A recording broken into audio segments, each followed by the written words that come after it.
So let's finish up the last little bit of class 12. Grab this real quick. All right, so we looked at what a stoa is. So we're looking at a couple other Greek buildings. Next thing is called the amphitheater. And an amphitheater is exactly what you think. St. Edward. It's a place where they would do plays, performances. Right? So plays were a big part of Greek culture. They would also do spoken word. They would do music.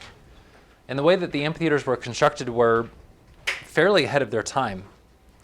It was usually done into a slope of a hill, especially the early ones. And it was built such that it would hold a lot of people, and there was a decent amount of seating, and also so that the sound was able to be heard by everyone. Right? The way that it's built, the sound just projects very easily into the rest of the. Like there wasn't a wall like on the blank side, so you'd just be able to see all the way into the. They would put up a temporary wall depending on what was being done. Like a backdrop. Like a backdrop. Yep. So we have a couple terms. This area where the people are seated, that's called the theatron, and that's where we get the term theater from. So this whole thing is called an amphitheater. The place where the people are sitting is called the theatron. And then the circular piece at the bottom of the theatron was where the chorus and the actors would be sitting. So this area down here. Sometimes in Greek theater you have a stage for easier viewing. They wouldn't always necessarily be on the ground, but yeah, it's pretty basic. That's the Greek amphitheater. It's so neat. It's like how all our stadiums are now. This Mhm. is all the same one. Was that all the same? There were two different ones. They're all built fairly similarly. What's that? And then finally we have, this isn't really architecture, this is more of just a field, but this is where they would do their track and field performances.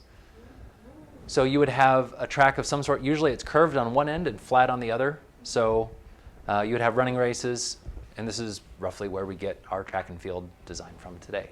So similar in size, but yeah. So culture, the culture of the Greeks. You have the religion, you have the temples, you have the government, you have the culture in terms of performances, music, plays, and then you have athletics. These are the four kind of core principles of Greek life, Greek culture. And they developed a place, they developed architecture to work on, or to fit all of it. So just as we wrap up our look at Greek architecture, we can see how it has an impact on our future, right, or on civilization's future. This is the Supreme Court building. Actually, no, it's not. This is side of one of the, no, it is the Supreme Court building. So you can see it uses the Corinthian columns. It has that porch, just like the ancient Greek temples, right? So very, very similar. This was done on purpose. Next year, juniors, when we get into neoclassical, you'll see how that all kind of fit in. Seniors, we've already talked about neoclassical. And so now you have the background as to exactly how close the neoclassical architects were in developing this throwback style. We didn't talk a whole lot about circular temples. There were circular temples. They weren't as, there weren't as many of them. They were more often done in smaller towns, smaller places, or for smaller gods or goddesses. But we see the impact on our culture with those as well. Right? That's the Jefferson Memorial in Washington, D.C. So most of the government buildings in Washington, D.C. are done in that neoclassical style. And again, it's an important throwback, right? We're going to go back to the place where democracy started, and we're going to make our government buildings do that. Very similar to, what we've been looking at the whole time, using architecture to show power, right? Saddam Hussein, going back to, talking about how he is the re-representation, or he's the follow-up to these ancient Babylonian rulers. He's going to use the same architecture. Americans, we do the same thing. Yeah, Maria. Okay. All right, so let's look at pottery. So class 13, ceramics, pottery. There's going to be a couple of videos. The spaces in your handouts, that's spaces for you to write in some information about how these two different techniques were used. So we're going to be talking about red figure, we're going to be talking about black figure. Just take some notes when we're watching those videos about how those are done. Yeah?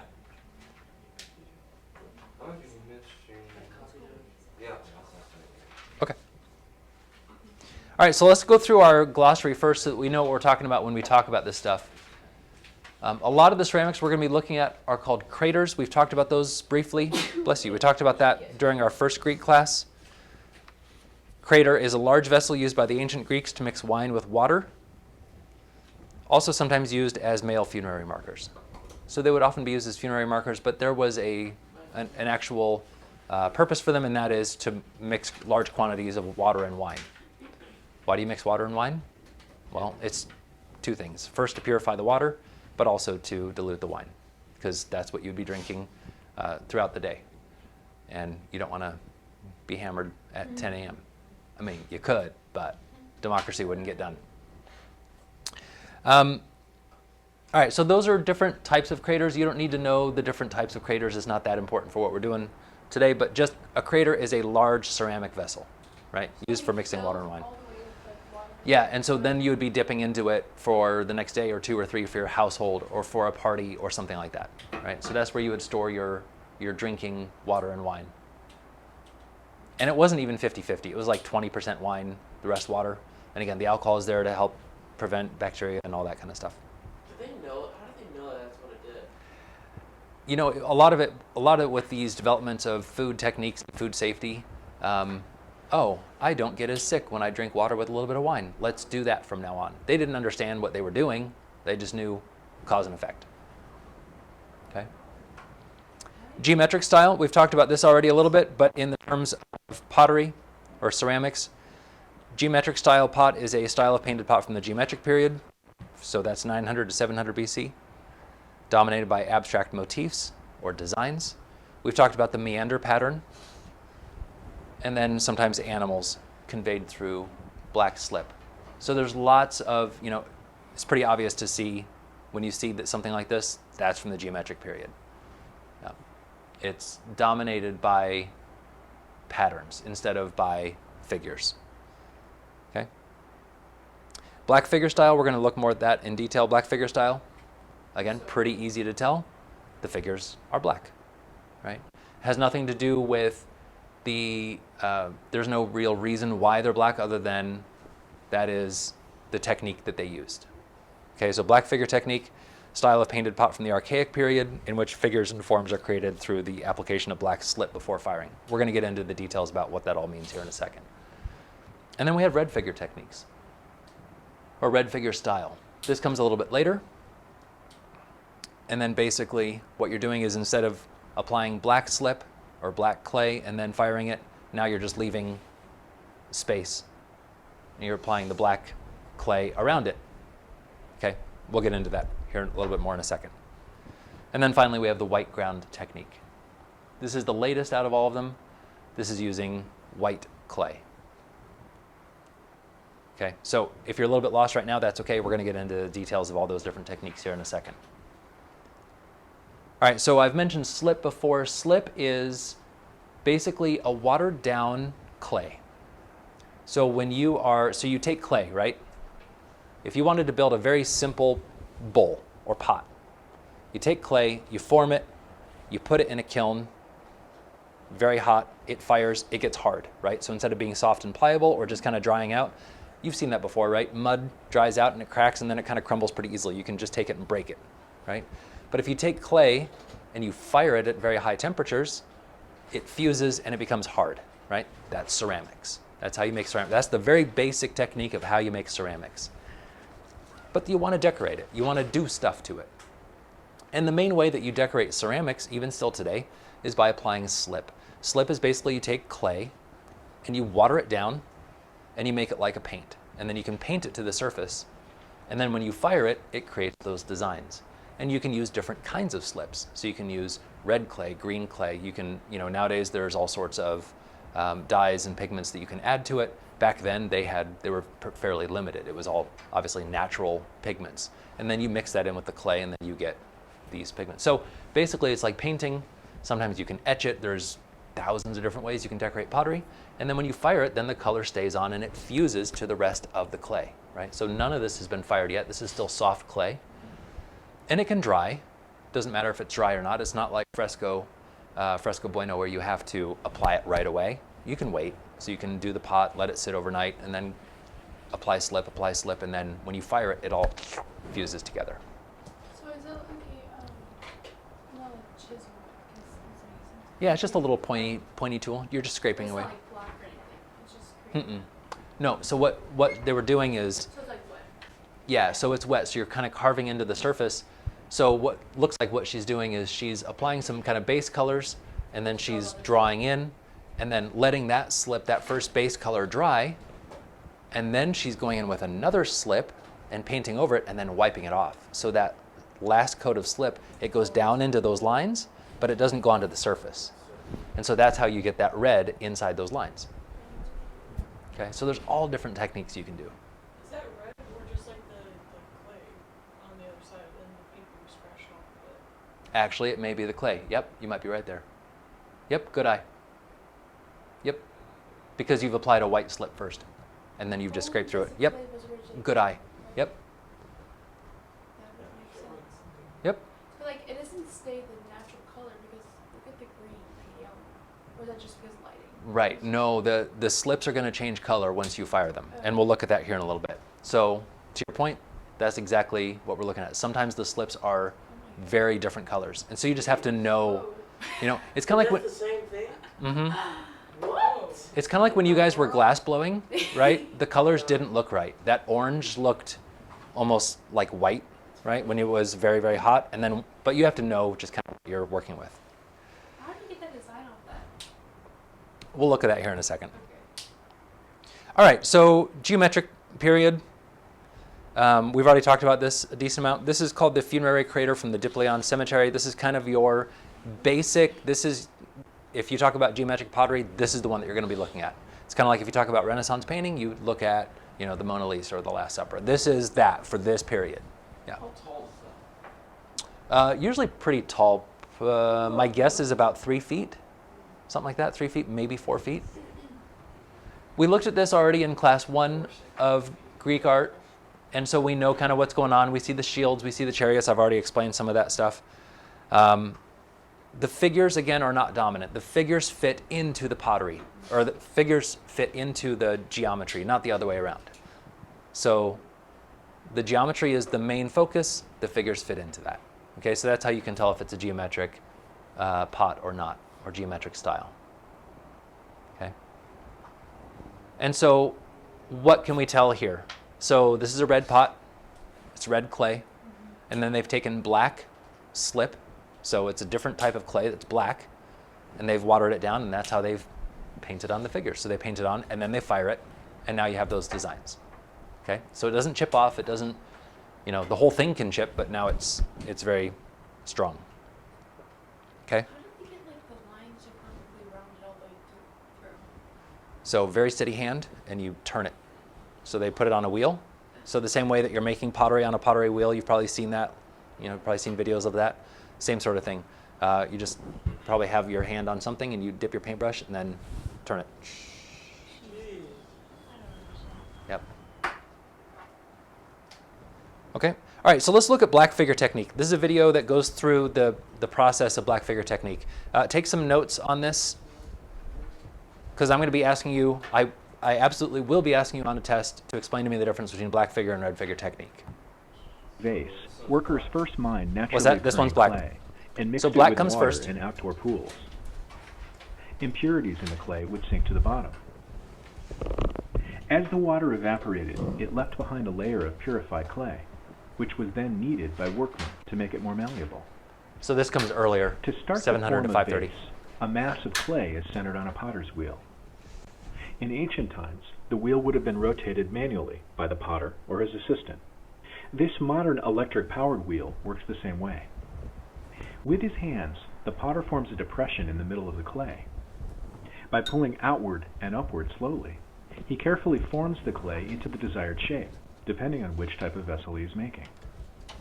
We don't know exactly what tools ancient craftsmen employed, But in addition to their hands, they may have used wooden and metal implements, as well as sponges, to shape and smooth the clay. The next day, when the vessel has dried slightly, excess clay is trimmed away and the surface is smoothed. A separately made foot is applied for stability. Handles made from coiled clay complete the shape of the vessel. So this part is just basic pottery Once the making. vessel has You don't been shaped, necessarily need to it's know prepared this for part. painting. A fine liquid clay called slip Now's the part is where you- painted onto areas this that is the black artisan figure. wishes to be black. To provide a background for further decoration, an unpainted field is left here on the front side. This unpainted area will be decorated with a scene painted in the black figure technique. After the clay had dried to a leathery, hard texture, the vase painter could make a preliminary sketch in charcoal, which would disappear later during firing. Charcoal's just going to be Using fired the away, charcoal sketch as a right? guide, slip would be used to add silhouetted forms, often of human figures. Details and interior lines were then incised through the slip to reveal the lighter colored clay below. Additional details were often added using red ochre. When fired, it would turn purple to depict clothing, blood, and other details.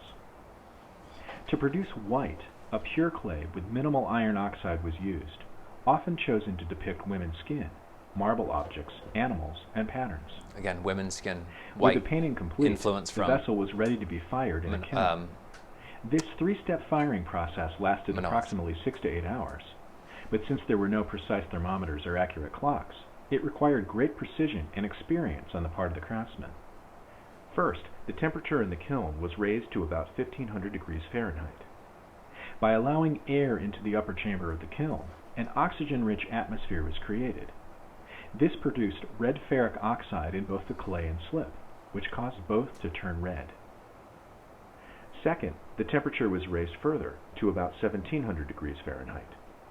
Air vents were closed and damp wood or wet leaves were placed in the stoking tunnel of the kiln. This created an oxygen-poor and carbon-rich environment.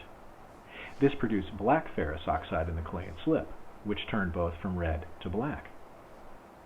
At this point, the slip became a glossy shell that was resistant to any further changes. In the third and final step, air was permitted to enter the upper chamber of the kiln again, creating an oxygen-rich environment once more.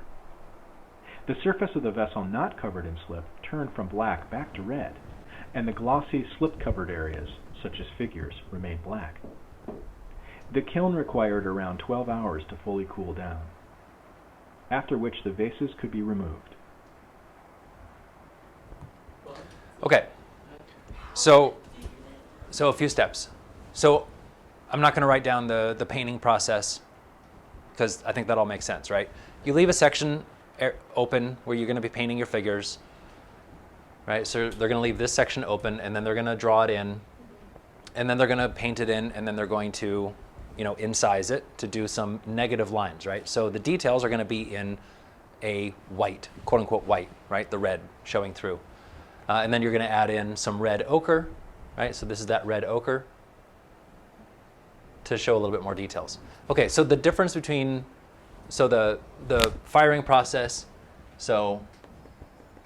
firing process is first about 1500 degrees with oxygen.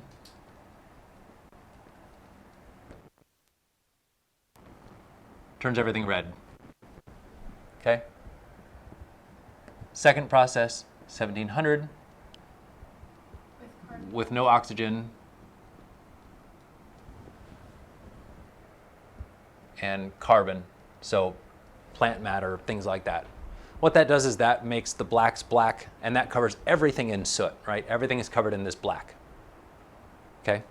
But what that does is that then sets all the black, right? And all those pigments. And it covers that background area with black soot as well. This is the process for when they put it In the kiln.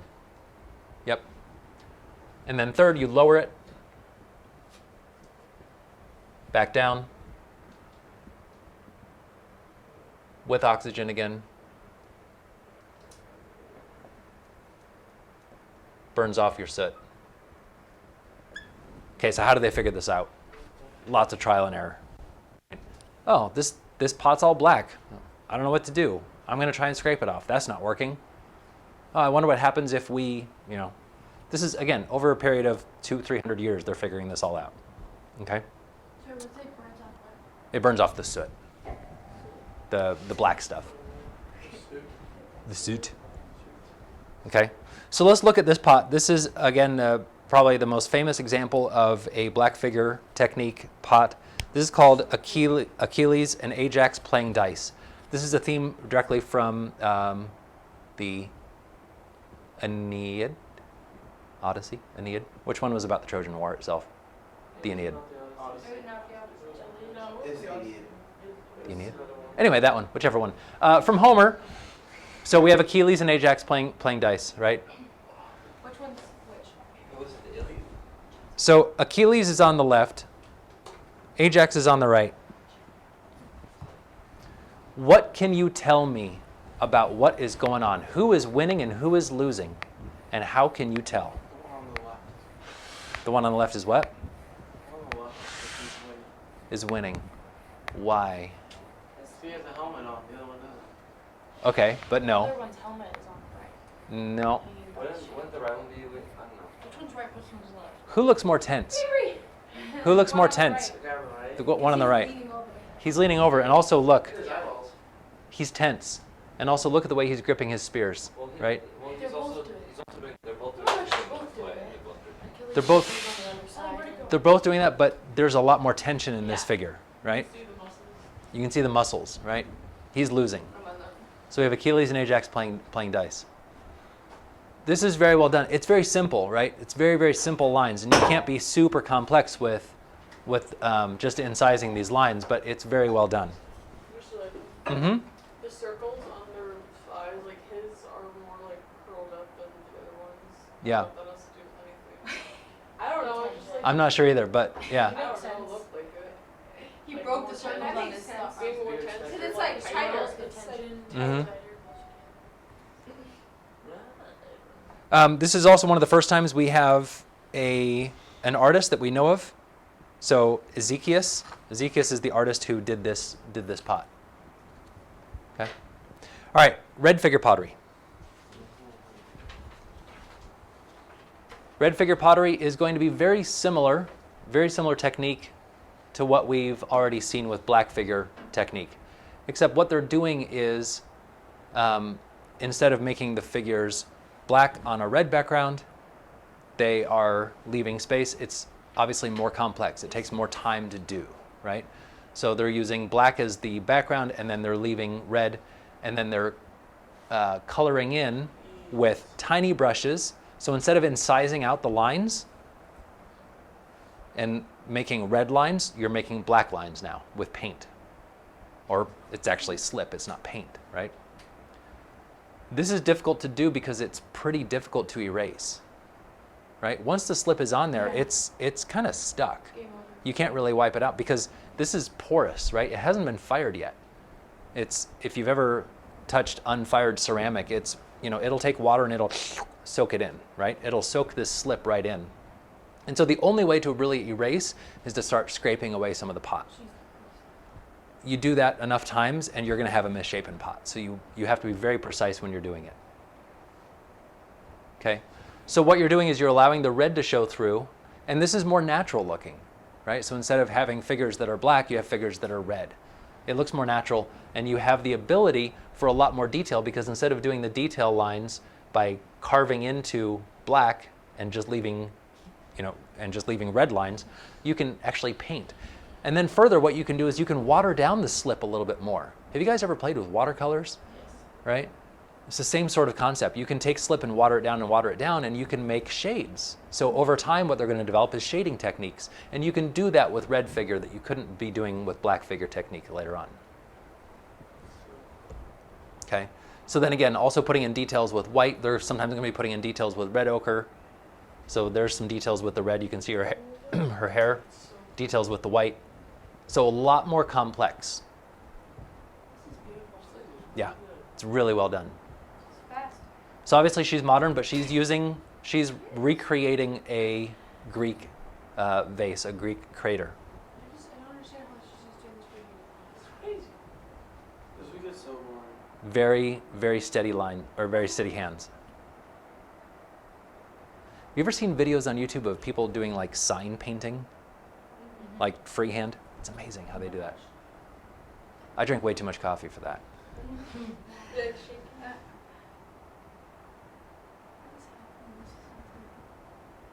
so satisfying. Okay, so the firing technique is going to be exactly the same. Okay, the firing technique is exactly the same. The only real difference in terms of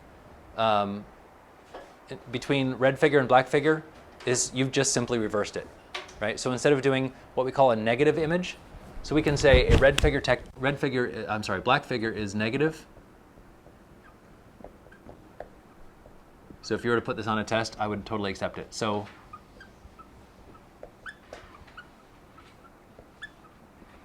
negative details, carving into black slip, red figure is what I'll call positive details. Does that make sense when I say that?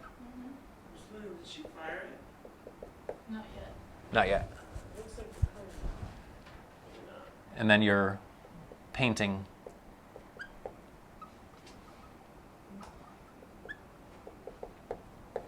You're painting on details. Make sense? So did you ever have those? Maybe you got them for Christmas one year or something like that. It's like that black piece of paper and it has the colored paper underneath, and you have a little tool and you're scratching it apart. That's exactly what they're doing with black figure technique. Okay? That's so cool. So technically we've done it. You've basically done it. Whereas with red figure technique, you're using paint, right? You're doing the dark on the light. Okay, so here's a red figure technique. Hey, did they ever show the end first? No, they didn't. Oh, it's disappointing. So red figure technique. So you can see how all of the background is in black, but you can also see. Look at the difference in the pigment depth, I'll call it, between this and some of these details here, right? So the muscles, the hair, remember they're watering down that slip, so they're making it less vibrant. So it's shades of gray, or it'll be shades of red/gray, right? You know what I mean? To show the muscles and the details and all that kind of stuff. You can see the difference between the beard, the mustache, the hair here, and the hair here. This guy has darker hair, this guy has red hair, or lighter hair, or whatever, right? The blood is coming out using this red ochre. This isn't a very detailed picture, I'm sorry, but you can kind of get the idea, right? So you have the ability for a lot more details. They're still also going to be doing some of this negative work. These are, you can barely see them, but these are things that the people are saying. So these are words. So this is part of telling a story of this death of Sarpedon. So this is Sarpedon, he's being killed. And so they're saying words. And so they're still going to be doing some incising work. Incising, meaning cutting into. But it's not going to be that's not going to be the main focus of what they're doing. Okay? You can see a little bit better here. So you can see how the detail work is done, right? So the dark's here, lighter. And then they're just cutting in with tools. So it takes a lot longer to do it this way. It takes a lot more artistry to do it this way, but it Do they keep But it really absolutely works. well if they never- yeah, as long as the whole thing isn't dropped. But most of these were made to be pretty stable. They were mostly made with thick walls, right? The pottery has very thick walls because it's a utilitarian vessel. They don't want it to shatter. And then finally, later on, we have what's called the white ground technique. So invented shortly at the right around the same time that they were doing red figure technique, but then this is going to be kind of the last movement or the last stage in Greek pottery, or in ancient Greek pottery at least. Not as widespread. This is, again, more difficult to do, but they wanted to make it look more realistic. So instead of these blacks and these reds, hey, let's start with a background of white. Let's give ourselves a white background, just like we're preparing a canvas for painting. And then let's start using some of these different colors that we are starting to develop. They're starting, through trial and error and through trying to figure things out. Hey, what happens if we take dirt from this place? What happens if we mix in leaves into the dirt? Are we going to get a green, right? What happens if we mix red berries into it, right? They're experimenting with all this kind of stuff to try and get better colors. Some more successful than others. But white is that iron oxide, right? That's going to be, they've figured that out pretty quickly, that that's going to produce nice whites. Yeah. It says it was invented about 530 BC and Mhm. popularized in 500. Mm-hmm. Does that mean 530 was like when they first tried it? Or is that They the first tried it, and then it really started to hit the ground running about 500. So because this is more complex, because this is more difficult to do, this wasn't really used as much for utilitarian vessels. It's more, we see more of these being used as funerary craters than we do see them like in archaeological digs in a house, right? More expensive to get done. There's fewer people that can do this. It just takes a lot more skill. So we'll zoom in a little bit more on this. Make the background completely white if like, because that thing kind of like blends into the background.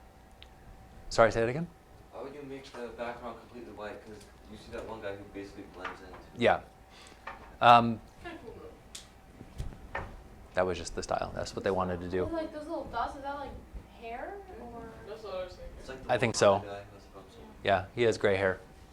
But you can start to see greens starting to come through in the plants and some of this hair, right? This is Hermes, right? Hermes bringing the infant Dionysus. Is that a kid or Yeah. what is that? It's Dionysus. That's Dionysus as a baby. I don't know enough about Greek mythology to know exactly what's going on here, but That head, like his head looks so like an adult head, and then Yeah. adult face with a baby. I think they didn't understand how to make some other white ground works. This one isn't as well preserved. Some of that geometric style is still coming through, right? But this doesn't make it a geometric style pot. This is white ground technique. You see reds, you see oranges, purples, right? All these different colors are going to show through. Partly because you have it on a white background now, partly because they're starting to develop new and better techniques. I like this one. This one is really pretty. So you can kind of see how it's being done, right? They're still starting with that red. And then they're detailing in with the black slip. And then they're and I'm saying then, it doesn't necessarily mean that this is the process, but putting in a white background and then painting in with black, and then maybe taking some of that same red clay, making a slip out of that, and now they're painting in with that. How could you combine the black and the white? Because when you have to fire the black and then attach the white, because the black would have to be solid first, like the top part. No, they would just do lines. So you would just be painting this section, and then you'd come in and paint white, and then you come back in and do a yellow, and then you come back in and do a black, and you wait for it to dry so you don't have bleed. So it takes a long time for this to happen. Right? So your average person, your average middle class, call them Greek person, is not going to have a pot like this. This is going to be reserved for someone who's either very wealthy or someone who's in the nobility. Right? Again, one thing to remember, we haven't talked about any Greek kings at all. There aren't any. It's a republic, right? It's a democracy. And so you have senators, you definitely have an upper class, you have rich people, you have senators. And if you're a senator, you're powerful, you're making a lot of money. Sounds familiar. But you're not going to have a king, you're not going to have a ruler. You're also not going to have these grand temples or these grand palaces for a king, because there isn't one.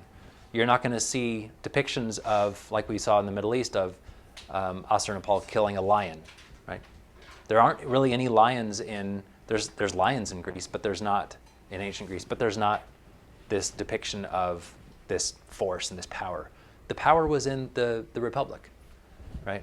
And so the depictions are not about human leaders, the depictions are about gods and goddesses. That's who was powerful. So again, going back to what we started talking about in the Minoan area, how do we know what we know about the Greek culture? Well, they left behind a lot of writings, so we know that. But just from the artwork, let's say we didn't have any of the writings, we'd be able to tell a lot about the Greek culture. They didn't have kings. All of their artwork was about, either democracy or it was about gods and goddesses. Okay, so religion was important, democracy was important, and then going back to what we just finished looking at in the last class, class 12, culture, theater, plays, the written word, Homer, all this kind of stuff, and then athletics. So we know from the art, just leaving aside all of the written language, we know from the art what was important to the Greeks, we can tell. The techniques that the Greeks developed in terms of firing and using slip and developing all this kind of stuff, it's the same techniques we use today. So once that dries, then we kind of do the same thing kinda how where we'll pour it around the potters are edge. using some of these So now I techniques can today. touch the backside because this is dry. So then now we take this green and we pour it just along the edge, So just that's like a we did green with the slip. black. Right? And then right at the end when we're done, we'll pour it in the middle. Move it around so it touches all the clay, and then pour it out. And so now the whole pot is glazed in that green. It has that black around the edge. And then we'll do one more where we like turn and pour with that buttercream so that we like get a really thick edge of buttercream. Alrighty? Are you with me so far? Comment below, tell me if this is helping you, if this is like blowing your mind, if this is like, oh yeah, John the Potter, that's old news, who cares about that? I've been doing that for years.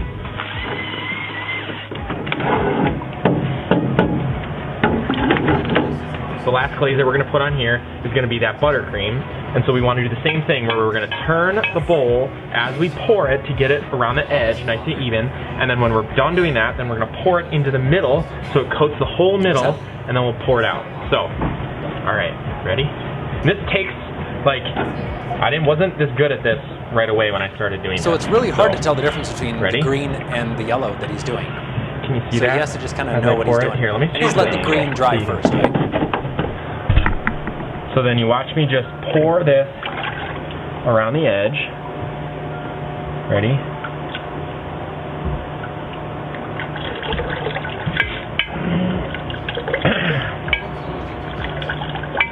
Yeah, before they're fired, they do. So that gives it a nice consistent around the edge. And then I'll pour it in the middle. I'll swish it around. Capture all that. I'm not sure. Bare clay. Pour it out. And there it is. So then now it has that black around the edge. It has the green on the whole thing, including here. And then it has the buttercream. But we have those three really, like it's a really small, thin layer around Maybe so the he's top, getting so we a don't have to thicker worry about edge. it dripping Maybe he off does that first much. to But then we start get to those build it up. amazing colors I'm not sure. on the inside. So once again, that's what we're going to be looking for. Our So that finished pot. That's what it looked like, right? So you're just building up all these colors, and because the slip is so thin, they become kind of sort of translucent. Yeah. I know there's like a ton of plates that are like ceramic, right? So are those made by people or like machines make those? Yeah. So your dinner plates that you buy, let's say you buy plates at Target. Those are going to be, you're going to have big sheets of clay, or, and then they're going to be stamped out, and they're going to be molded, and then they're going to go on a conveyor belt through a firing machine, and then they're going to be dried, and then they're just going to like use an industrial sprayer, like a paint sprayer, and just, and then fire it all, and it's just a huge process. That makes sense. But what about cups, like glass cups? Because once we did the glass one, I was like, how do machines do that? Do machines do that? So some will. So when the glass is at the right temperature, you can kind of mold it. So what they're going to be doing is, or they're going to be pouring the glass into molds, just into molds, and then just let them set. But a decent amount of glasses that you buy, like any decent wine glasses that you buy, those are hand blown. A decent glass blower can do 8 to 10 of those an hour. Yeah, I mean, a wine glass, like a hand-blown glass, is not that difficult, especially if it's just clear and there's nothing, especially if you just have like no base to it. Pretty simple to do. Yeah. So for the second step for firing, it's 1700 with no oxygen and carbon, no carbon, or with carbon? With carbon and with carbon. Yep. Yep. Okay, so that is ceramics. Next class is our 4th class on grease, and we're going to go through statuary. Okay. Okay. And we're going to be focusing mainly on the classical periods. We've already looked at archaic, we've already looked at geometric. So this is mainly going to be looking at classical and then Hellenistic. No. This was the ideal. This is what everyone tried to. Yeah. But what do you think they were like compared to us? Definitely not as fat as we are. Well, yeah. But